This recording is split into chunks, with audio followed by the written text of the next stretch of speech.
Welcome to Last Weekly, where we talk, laugh, and sometimes bitch about the highs and lows of the past week. Except this week, because we're giving you a souped-up overview and introduction to this app that got the internet buzzing, and you have to have an invite. So, Kevin, take it away. Okay, the name of the app is called Clubhouse, and it is all the rage. It's been around for a few months, and you may have heard about it, but you aren't on it, and it's because it's invitation only. It's only available on iOS devices like your iPhone or your iPad, and so a lot of people are talking about it. The app is pretty new, but it's already valued at over $1 billion. Wow. Which is amazing. And so, let's see. Let me tell you a little bit about it. So, like I said before, it's invitation only. And once you're in it, it basically is like a bunch of rooms, or if you want to talk old school, it's like a party line. So how it works is someone creates a room, and they're in control of the room. They're the moderator of the room. And the people that have the ability to speak in the room they're basically considered to be on stage. So if you create a room, you can invite me, a listener in the room or an audience member, and you can invite me onto the stage. Then I have a microphone next to my emoji, and I can hit it and I can talk or I can mute it. And the people in the audience can raise their hand, and as a moderator, you can decide to let them be up on the stage, or you can actually remove them from the room if they're causing problems. And wait a second, Kevin. What do you mean causing problems? All right. Even though my experience on the platform is very limited, there have already been some experiences of excuse me. There have already been some experiences of kind of like, baba booey, kind of thing. But also there have been some people. There was a Trump supporter / conspiracy kind of QAnon woman who was in one of the rooms I was in, and she was like upset that we weren't upset that the next stage is for us all to be quote unquote anally probed as opposed to nasally probed to find out if we have COVID, and that we're going to basically have to be anally swabbed before we can go into Costco's. And when those of us who were on stage were kind of telling her like, yeah, that's not a thing, and I think you're worried about nothing, she got more and more irate that we weren't irate about our future anal probing and being forced to anal probe others. And it was just crazy. I actually was watching a channel, China Uncensored on YouTube, and they said that in China they had an anal probe test. I don't know if they were kidding about this. So this is the second time I hear about this COVID anal test.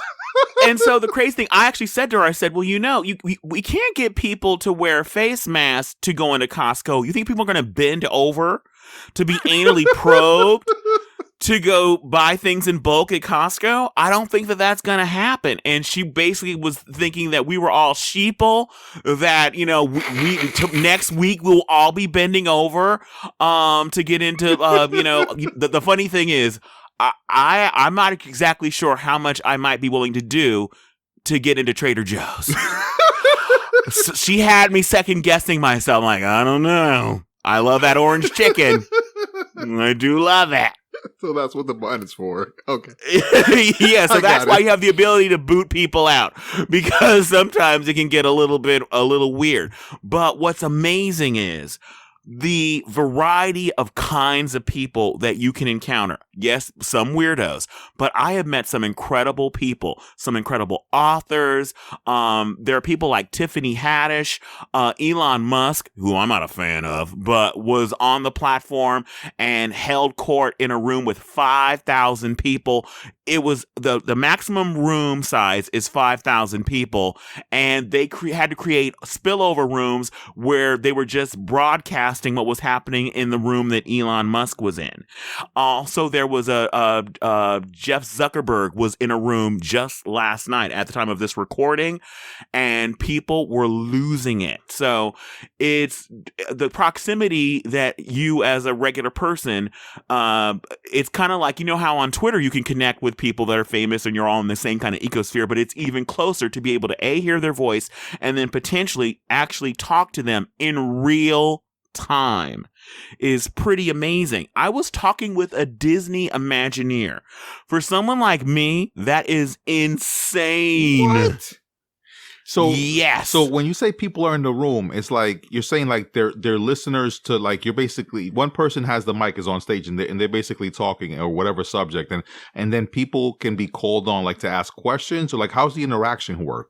Okay, that's what's so amazing about it, Tone. It's not just one person holding the mic. It is a real-time conversation. So just like you and me are conversing back and forth, we can invite another person on stage and another person on stage with us, and literally 5, 6, 7, 8, 10, 20 of us can all have access to a mic.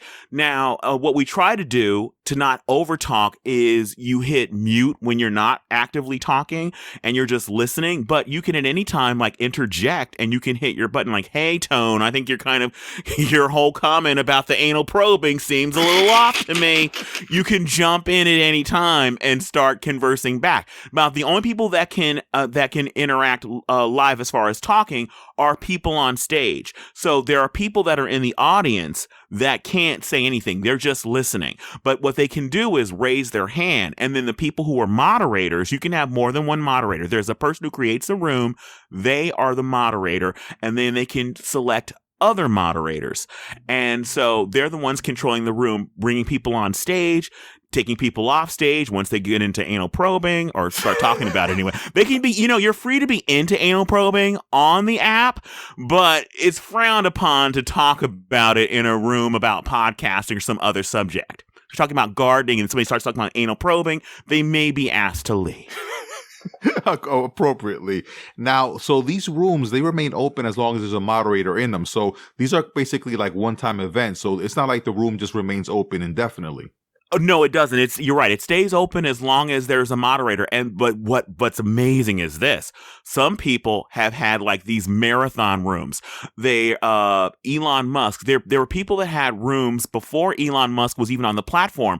For what exactly? They had rooms to basically workshop the questions they were going to ask Elon Musk. So for like 24 hours, people were like prepping for the Elon Musk event. And then after the Elon Musk event, people were actually having an Elon Musk event after party that went on for like another day. Last night, there was a woman having the very first Clubhouse baby. She was live broadcasting her labor and birth of her child. It is all happening on Clubhouse, Tone. And she was the moderator. She was holding the mic. Someone, I don't know. We don't have video. It's all audio. So her husband, boyfriend, girlfriend. It's 2021. I don't know what's going on.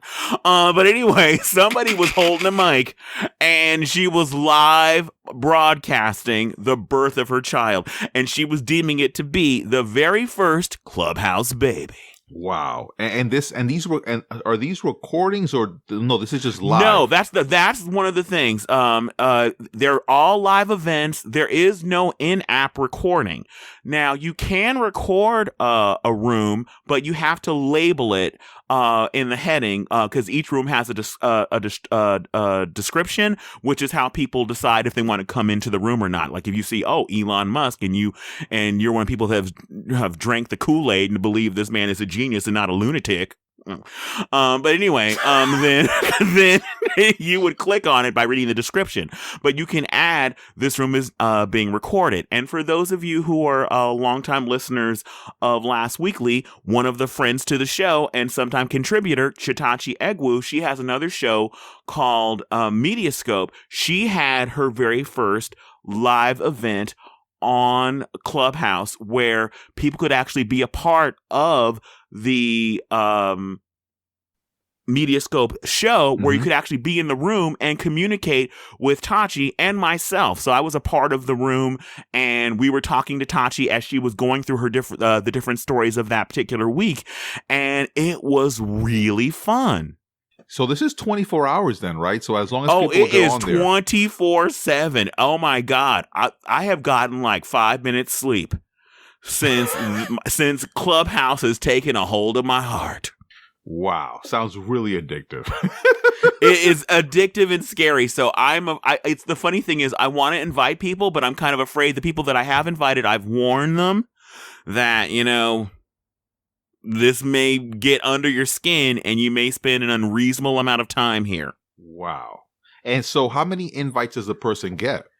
You initially get 2 invites, and depending on your interaction, you will be given more. I was very surprised. Initially, I got 2 invites, but the more active I became on the platform, I was invited to be a moderator and a guest speaker on several rooms. And all of a sudden, I was like, "Oh, they're like, you have more invites, and like you have like 5 invites." And so I'm like, "Wow!" So I think that it has to do with the amount of interaction you have and the amount of follows you get gives you more invitations. So the rooms get the follow or the users get follows? Oh, the user gets followed. Now, there are clubs as well. So there are clubs on pretty much anything you can think of. You can join a club. You can start a club, but it's a little bit of a process before you can start a club once you're on Clubhouse. You have to have like a room with a particular theme for 3 different events. So you open a room, like Utone would open a room on like, I Heart Elon Musk. And you would do that room, like say 3 different events. And then after that, you can fill out an application, and it's actually reviewed by a real life human, which is why there's such a backlog. So it takes a while for clubs to be approved. But once you get approved, your club gets approved. When you search on the app, you can search for people as in actual names. Like I can search for Anthony Tone Nunez or Anthony Tone Show Nunez. And then you can also search for clubs. You can just search for your interest. Also, the way you find rooms, there's a whole section where you can fill out all kinds of things that you're interested in. You can list under entertainment that you like, say, music, or that you like podcast, all kinds of different categories. You can also list, there's categories under, say, identity, like you being Hispanic or being British, or you being gay or bi or straight. And you can add all those categories. So that means like what's called your hallway. It's basically a list when you open the app of all the rooms that are happening. They basically point you at rooms that are geared to your interest that you've listed, as well as the rooms of the people that you're following are in. And so depending on who you're following, it'll change your experience. So you should try to follow people that have similar interests to you, or people that I just think people that you find particularly interesting. They're going to open up a world of possibilities of rooms that you may not have wandered into on your own. So there is some type of like algorithm involved in this. It's not just people recommending people to rooms. Well, it's both. It's actually both. So the algorithm is actually introducing you to things based on the things that you've said that you find interesting. Like you said that you're interested in gardening, you're interested in football, you're interested in classical music. It will try and show you rooms that are about, or clubs that are about those interests that you've or things about yourself that you've said, like I'm in Minnesota and I'm interested in things about Minnesota.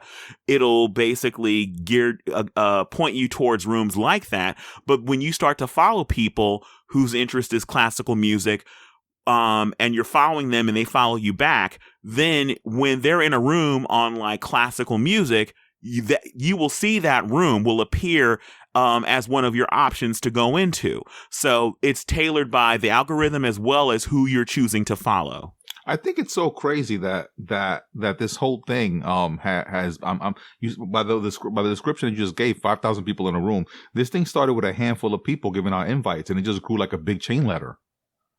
Oh, it's amazing how, and I think the reason why it's grown so fast is because of just what I'm feeling right now. addicted and and up all night talking to really interesting people from all around the world, which is crazy. It really, that whole idea about the internet making the world smaller, when you're having a conversation with somebody who's in Czechoslovakia, someone who's in New York, someone who's in Maine, and someone who's in outer Mongolia, all at the same time, in real time, the world is a much smaller place. Wow, that's amazing.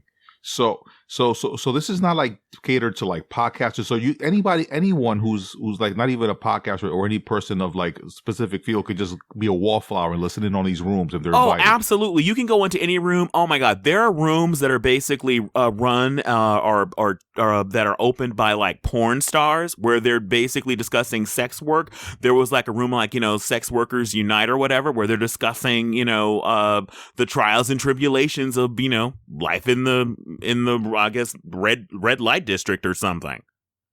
But you know what's fun about that is when you see that room, because like that actually happened to me. I saw that room, like, why am I seeing that room? And then I see, someone I follow is in that room. Like, you're a little bit more interesting than I thought you were. So that's one of the fun / maybe downsides, because people who follow you are like, they are way more of a freak than I ever thought. I thought we're going to connect in the Garden Club, but now we're connecting in the Red Light Club, in the Champagne Room. So worlds are colliding, Tone. So I just feel so sad now because there's people who are listening to this, Kevin, who they're going to be like, going to download the app and be like, how do I get in if I don't know anybody who sends me an invite? Well, one thing you can do is you can actually fill out an application to, you can download the app and you can basically set up your account. And even though you can't initially just get in, they're still doing with invitations.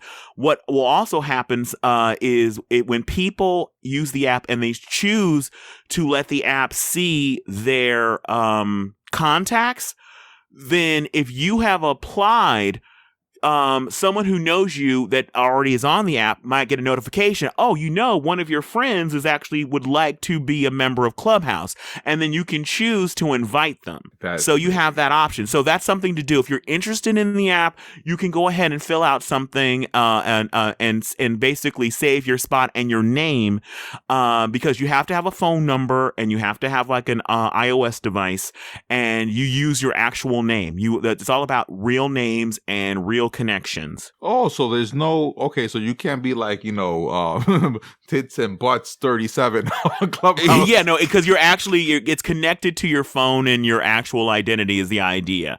And so the funny thing is, when I connected it to my contacts, it was like saying like, you have 3 friends in common, like with my eye doctor. I'm like, wait, my eye doctor and I have like similar, we have connected friends. I wouldn't have even known if it weren't for the app, wow, like the degrees of separation. And so who knows, I may have a connection to Tiffany Haddish, and Clubhouse is going to be the one that informs me. And Tiffany, in case you're listening, he ready. Kevin, you don't have to say the name, but how did you get drawn into this whole thing? Like, how did you get invited and find out about this? Okay, someone from a platform where you and I initially connected, the Anchor app. Someone from the Anchor app basically said he had an invitation and he was wondering if anybody was interested. And I raised my hand saying I guess I'm kind of curious. I've heard something about it. And if you have a spare invitation, feel free to invite me. And he invited me. And that's another thing there. Okay, just a word of warning. Once you're in Clubhouse, be careful who you invite. And here's why. The person who invites you, they're always connected or tethered to you. So when people go look you up, it'll say okay, Anthony Tone Show Nunez was invited by Kevin Williams. And so if you start acting up talking about anal probing, people will be like, wait a minute, Kevin, why are you inviting anal probe people into Clubhouse?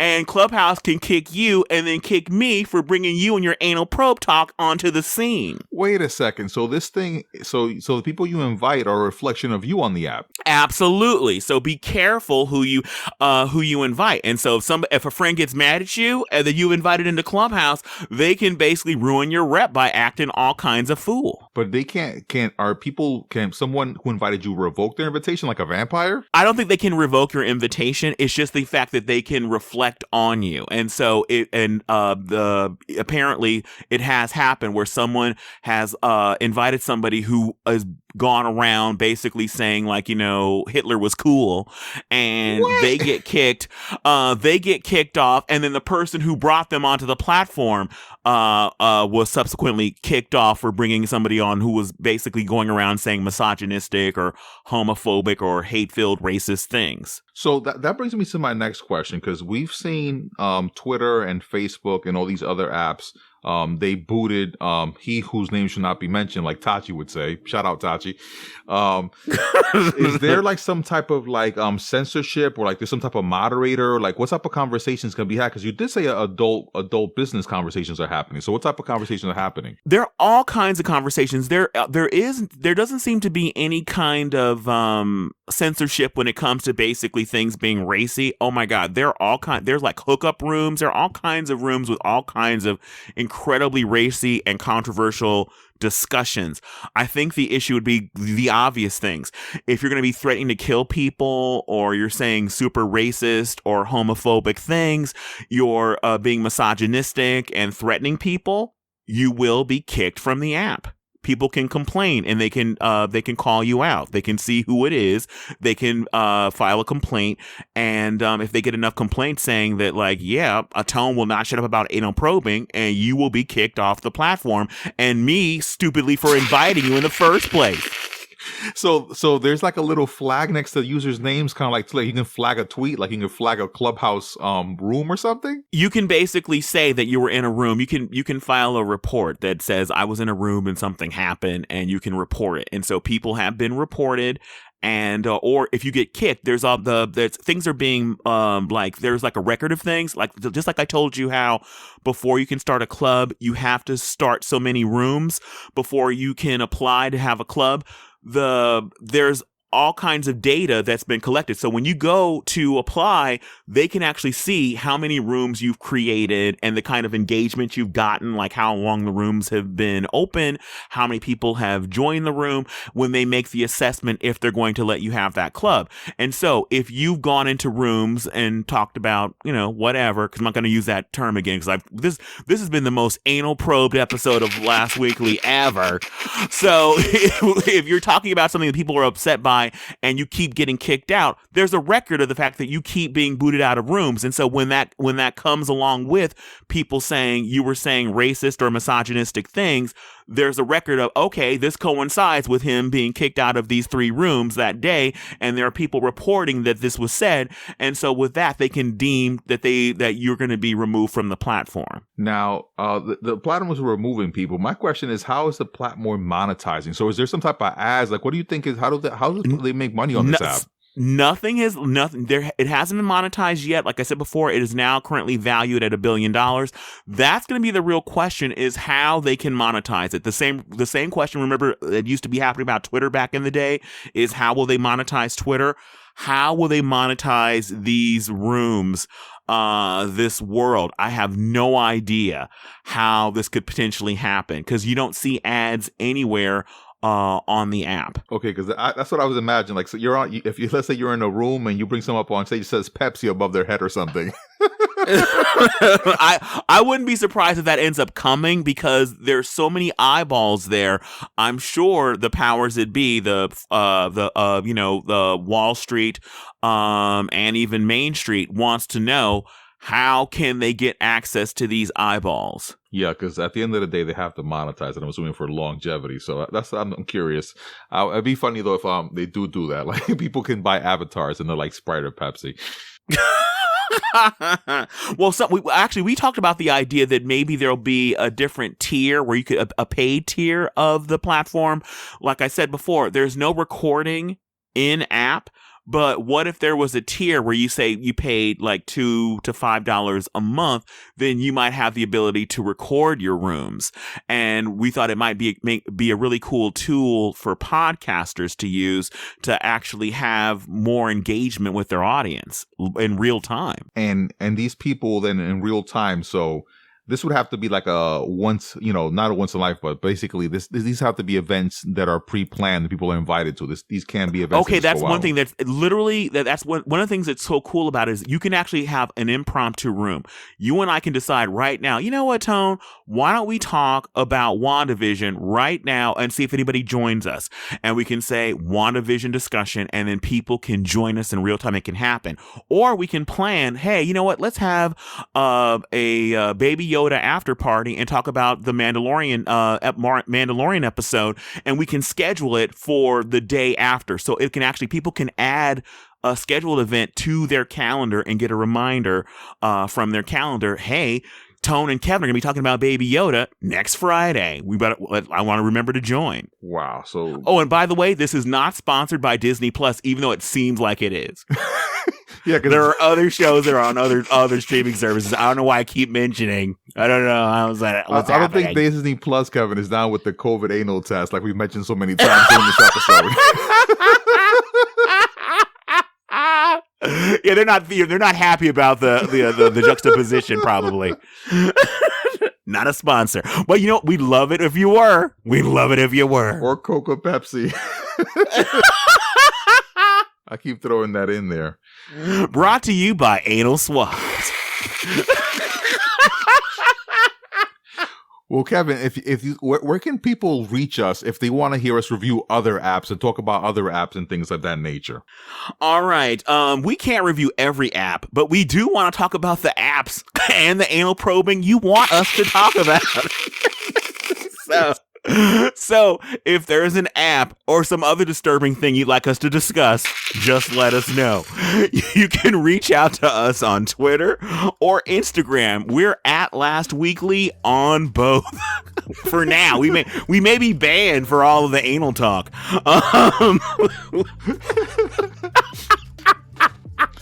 And they can also listen to us on Apple Podcasts. They can listen to us on Stitcher, Spotify. We have a YouTube channel, so make sure to watch and listen to Last Weekly. And make sure to listen to us on WJMSradio.com every Sunday at 4:30 p.m. Eastern and 1:30 p.m. Pacific. And guess what? We're also on Fridays at 11 a.m. Eastern and 11 a.m. Pacific. And we make things really easy around here for you guys. So go to lastweekly.com for all our links so you can listen to us. And the song that we always play out here on Last Weekly is Lush by the artist Dyla. Kevin. All right, and thank you so much for sticking with us through this mini episode, because you're a trooper, and we want to thank you for continuing to listen to us and listen to the next episode of I can't even talk. Listen to the next episode of Last Weekly, because the week doesn't end. Say it with me, Tone. Until we say so. And until you get anally probed. Bye. Bye-bye.